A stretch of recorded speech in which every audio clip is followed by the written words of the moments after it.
Top quality और consistent performance के लिए सिर्फ सिल्वर पंप्स एंड मोटर्स, नाम याद रखना। નરેશ પટેલ અને જયેશ રાદડિયા વચ્ચે હવે સમાધાનના સંકેત મળી રહ્યા છે। બંને પાટીદાર અગ્રણીઓ વચ્ચે સમાધાન થવાની શક્યતા છે। દિલીપ સંઘાણીએ કહ્યું, બંને સાથે મારે વાતચીત થઈ છે, બંનેના જવાબ પોઝિટિવ આવ્યા હોવાનો સંઘાણીનો દાવો પણ છે। રાદડિયાએ સંઘાણીને કહ્યું, તમે જે કરો એ મને વાંધો નથી, મને કોઈ વાંધો નથી, સારી વાત છે તેવું જયેશ રાદડિયાએ પણ કહ્યું છે। નરેશ પટેલે પણ સંઘાણીને આ મુદ્દે પોઝિટિવ જવાબ આપ્યો છે। નરેશ પટેલે કહ્યું છે કે તમે કહેશો ત્યારે જયેશ સાથે બેસવા માટે પણ આવીશ, બંને વચ્ચે શાંતિપૂર્ણ બેઠક કરાવીશ તેવું દિલીપ સંઘાણીએ કહ્યું છે। કોઈ પણ મનભેદ કે ખટરાગ હોય તો તે દૂર કરાવીશ તેવું પણ કહ્યું। અગાઉ પણ ઇફકોના ચેરમેન દિલીપ સંઘાણીએ કહ્યું હતું કે હું બંનેને સમજાવીશ।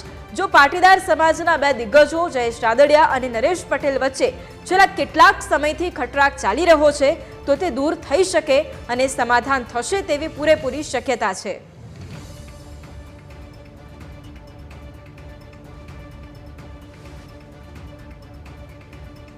સંવાદદાતા ઋષિ ફોન લાઈન પર છે આજ મુદ્દે। ઋષિ, એક તરફ નરેશ પટેલ અને જયેશ રાદડિયા વચ્ચે જે કોલ્ડ વોર ચાલી રહ્યું હતું, હવે આખરે તેનો અંત આવે, બંને વચ્ચે સમાધાન થાય તેવી અહીંયા શક્યતાઓ પણ જોવા મળી રહી છે। ખુદ દિલીપ સંઘાણીએ આ વિશે નિવેદન આપ્યું છે, શું વધુ માહિતી? ઇફકોના ચેરમેન દિલીપ સંઘાણી અગાઉ પણ રાજકોટમાં જ્યારે પાટીદાર સંમેલન હતું ત્યારે પણ તેઓ આવ્યા હતા અને તેમને સ્પષ્ટ વાત કરી હતી મીડિયા સમક્ષ કે બંનેને હું સમજાવવાનો પ્રયત્ન કરીશ। એક સામાજિક અગ્રણી છે તો એક રાજકીય અગ્રણી છે, બંને પાટીદારોના બિલકુલ। ઋષિ, આપને હું અટકાવવા માંગીશ। દિલીપભાઈ સંઘાણી અત્યારે ફોન લાઈન પર જોડાયા છે। દિલીપભાઈ, સૌથી પહેલા તો ન્યૂઝ કેપિટલમાં આપનું ખૂબ ખૂબ સ્વાગત છે। જે પ્રમાણે આપે વાત કરી છે કે નરેશ પટેલ અને જયેશ રાદડિયા બંને વચ્ચે જે થોડા સમયથી જે ખટરાગ ચાલી રહ્યો હતો અને હવે આપે પોતે વાત કરી છે બંને વચ્ચે સમાધાન થવાની પણ શક્યતાઓ આપે વ્યક્ત કરી છે અને તેના વિશે વાત કરી છે, એટલે સૌથી પહેલા તો આપનું શું સ્ટેન્ડ રહેવાનું છે અને બંને વચ્ચે ફરી એક વખત સમાધાન થાય એ માટે આપ શું કહેશો?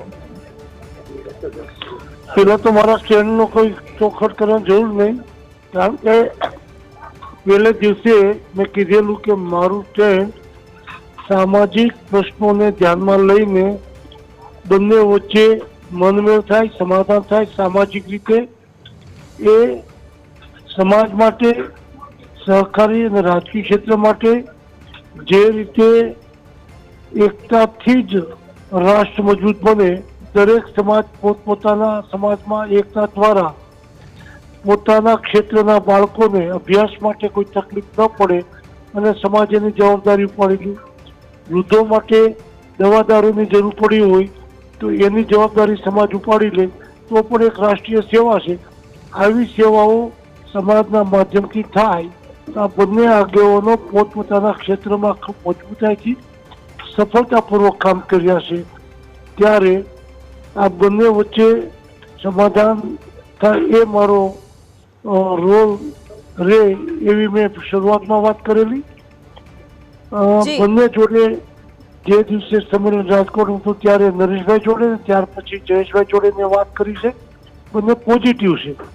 પરંતુ અત્યારે સહકારી ક્ષેત્રની સામાન્ય સભાઓ અલગ અલગ ક્ષેત્રમાં ચાલી રહી છે, એટલે આ મહિના પછી હું પ્રયત્ન કરીશ બંને સાથે વાત કરીને બંનેનો સમય અનુકૂળ હોય એ સમય લઈને સાથે બેસવાનો, અને મને પૂરો ભરોસો છે બંનેએ પોઝિટિવ વાત કરી ત્યારે સમાધાનની દિશામાં ખૂબ સફળતાપૂર્વક સમાજના હિતને ધ્યાનમાં રાખીને આગળ વધીશું।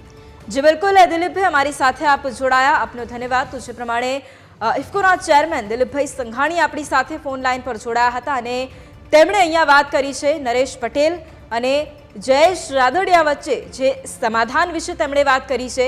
આ બંને જે પાટીદાર અગ્રણીઓ છે એ બંને વચ્ચે સમાધાન થવાની જ્યારે શક્યતા છે, ખુદ દિલીપભાઈ સંઘાણીએ કહ્યું છે કે બંને સાથે તેમની વાત થઈ છે અને બંને એ તેમને પોઝિટિવ જવાબ આપ્યા છે તેવી પણ તેમણે વાત કરી છે।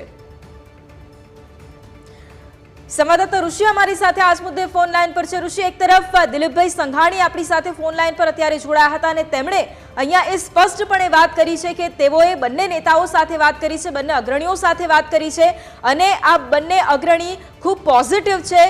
તેઓ બંને વાતચીત કરવા માટે, સમાધાન લાવવા માટે પણ તેઓ તૈયાર છે. એટલે શું ફરી એક વખત આ બંને જે ચહેરાઓ છે તે આપણને એક સાથે સમાધાનની સાથે એક મંચ પર જોવા મળી શકે છે? ચેરમેને ન્યૂઝ કેપિટલ સાથેની આ એક્સક્લુઝિવ વાતચીત કરી અને તેમને સ્પષ્ટ નિવેદન જે આપ્યું છે તેમાં તેમને કહ્યું છે કે બંને નેતા સાથે મારે વાત થઈ છે, બંને પોઝિટિવ જવાબ આપ્યા છે. નરેશ પટેલ હોય કે જયેશ રાદડિયા હોય, બંને પોતાની રીતે પાટીદાર સમાજમાં એક દિગ્ગજ ચહેરાઓ છે. નરેશભાઈ પટેલ જે ખોડલધામના ચેરમેન છે, જ્યારે જયેશભાઈ રાદડિયા પૂર્વ મંત્રી પણ છે, સાથે એક પ્રતિષ્ઠિત ધારાસભ્ય પણ છે અને સાથે પાટીદાર સમાજમાં પણ ખૂબ મોટું તેઓ પ્રભુત્વ ધરાવે છે.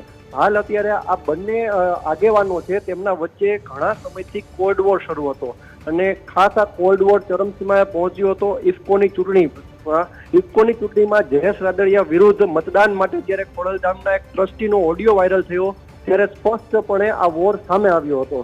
ખાસ જયેશ રાદડિયા આ જ વાતથી નારાજ છે અને તેને લઈને તેમને સ્પષ્ટપણે ખુલ્લે આમ મંચ ઉપરથી પણ કહ્યું હતું કે કોઈ વ્યક્તિઓને સમાજનું કામ કરવું હોય તો તે સમાજનું કામ કરે, જો રાજકારણ કામ કરવું હોય તો ખુલીને રાજકારણમાં આવી જાય. તેમનો સ્પષ્ટ સંકેત નરેશ પટેલ સામે જ હતો અને નરેશભાઈએ પોતાના જન્મદિવસના દિવસે જ એક સ્પષ્ટ જે નિવેદન આપ્યું હતું. તેમને કહ્યું હતું કે જયેશ મારો ભાઈ છે અને જયેશ રાદડિયાને જ્યારે પણ જરૂર પડશે ત્યારે હું તેની સાથે છું. હાલ તો બંને એકબીજા સામે કોઈ નામજોગ આક્ષેપો નથી કરતા, પરંતુ ક્યાંક ને ક્યાંક આ કોલ્ડ વોર ચાલી રહ્યો હતો તેમાં ઇફકોના ચેરમેન દિલીપ સંઘાણી વચ્ચે પડ્યા અને તેમને સ્પષ્ટ કીધું કે બંનેનું સમાધાન હું કરાવીશ અને એ સમાધાનના પ્રયત્ન રૂપે જ તેને બંનેને ફોન પણ કર્યા અને ફોન લઈને બંને પોઝિટિવ નિવેદન આપ્યા હતા અને પોઝિટિવ તેમને જણાવ્યું હતું કે હા અમે બેસવા તૈયાર છીએ. નરેશ પટેલે પણ સ્પષ્ટ કહ્યું છે કે હું જયેશ સાથે બેસવા તૈયાર છું અને જયેશ રાદડિયાએ પણ કહ્યું છે દિલીપ સંઘાણીને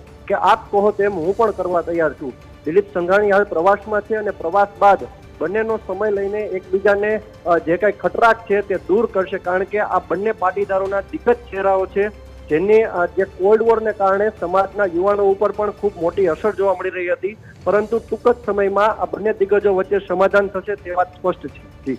બિલકુલ ઋષિ, આભાર જોડાવા માટે.